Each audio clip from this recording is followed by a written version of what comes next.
mayroon pa doon na nag-grips ko, ma'am. Oh, meron pa. Paano ba ito ma-adjust yung pa niya? Doon, isa pang adjust sa yahantiin. Wala naman ng lakan eh. Wala nang lakan. Oh. Nina. Wag mo nang galawin yan. Yung ano, tape. Yan, lagay mo dito. Asa? Oh. Nakasipon na da ka doon. Ako yung flashlight. Nit man. Ano?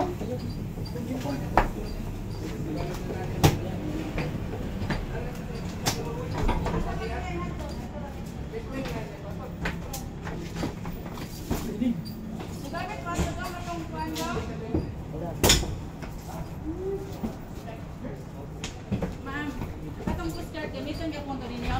Oh. Hindi mo niya mapatong. Ano dahil? Okay na yan. Kana second floor to sa kakay. Okay na yan. Lagay mo na yan. Meron pa doon? Basta ayos mo natin ito. May nagka-crutch pa doon na isa. Mga ano yun, 4. Apat na lang. Pero hindi siya malaki.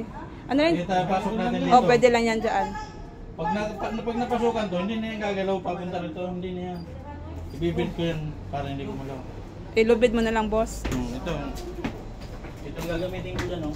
Pag-mixing. Ay, grabe ang ano. Ito may tali. May mga tali sila, sir. Kaya hindi gagalaw yan.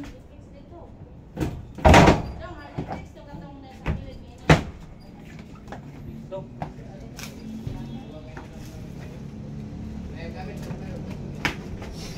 Pinalagay ko lang yun dyan dahil Para hindi siya... Hindi, ibig ko sabihin, malagyan pa natin ng naka-clutch dyan.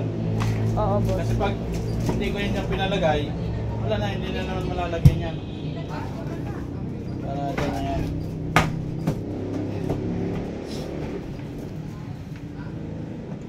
Mura ko na. Sasakyan din na. Ano na sasakyan dito? Isa lang yung sasakyan. Ang ano? Sasakyan ba? Bakit may pamarami ka pa mong sasakyan? Wala ko sasakyan, boss. Nakaraan sasakyan baklod namin eh. Yan. Kaya dito sa Cebu. Galing dito. Yung siya ron, may kargan sasakyan nyo kaya hindi na nakarga niya eh. Ah. Hindi mo lang bilidin. Yan, sir. Ayaw na siyo. Ayan tayo eh. Pwede pa ito pang patungan dito, boss. May mga ano pa kasi dun dito. Oo, pwede yan. Yung mga nakarton. Oo. Yung mga mapasakin. Yan, sir. Hindi yan. Pag tinali ko yan, hindi nagagalaw yan. Tapos yun, gamitin na ng tali, sir. Solid. Yung belt, Belt.